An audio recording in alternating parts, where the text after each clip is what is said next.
Jadi doa yang paling makbul itu apa? Doa orang tua untuk anak, ataupun sebaliknya doa anak untuk orang tua. Karena dalam satu riwayat dikatakan doanya orang tua kepada anak ataupun doa anak kepada orang tua bagaikan doa Nabi untuk umat. Artinya apa? Gak ada hijab, gak didinding sama Allah, langsung diterima sama Allah. Ya, Mbak, ini maknanya. Jadi makanya rugi kita kalau punya anak tapi dia nggak bisa mendoakan kita, sangat rugi. Karena kita kalau udah meninggal, yang paling kita butuhkan itu bukan Pajero Sport, bukan Ferrari, bukan Lamborghini, tapi doa anak yang soleh untuk kita.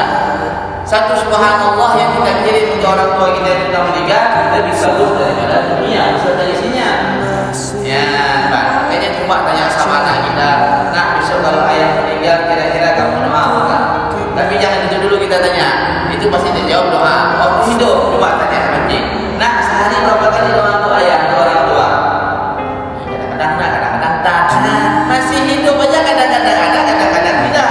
Padahal nyata-nyata dia setiap hari makan daripada yang kita kasih. Duit jajan sama kita, tinggal di rumah kita, tapi dia lupa sama kita. Bayangkan kalau kita sudah nggak kasih jajan dengan dia, udah mati dah, udah nggak nampak lagi sama dia. Ya, di dunia saja masih hidup, dia akan ingat kita kalau mati lebih lagi nggak ingat.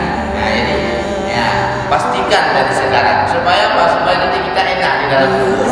Ya, jangan menjadi orang yang sedih di dalam kubur. Orang yang sedih di dalam kubur itu seperti ibu, dia punya anak tapi anaknya nggak pernah doa ke orang tuanya.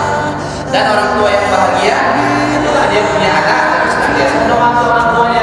Makanya minimal kata ulama mendoakan orang tua itu minimal 5 kali dalam sehari semalam. Jadi kalau dalam sehari semalam nggak sampai 5 kali mendoakan orang tua, nggak tahu bilang ya anak semalam. Ya, Mas. Tapi terkadang kita ini risaunya ini salah. Maksud salah seperti ini. Kita kurang risau dengan bab-bab kayak itu untuk mendoakan kita anak kita untuk kita meninggal, untuk mereka jadi imam ketika kita meninggal. Kurang kerisauan kita di situ. Kita yang risaunya hari ini anak kita ini macam mana matematiknya bagus, fisikanya bagus, bahasa Inggrisnya bagus, dapat pekerjaan yang mantap, dapat ini dan itu, perkara-perkara dunia yang remeh-temeh yang kita risaukan. Tapi untuk akhirat, nah inilah kejadian kita hari ini.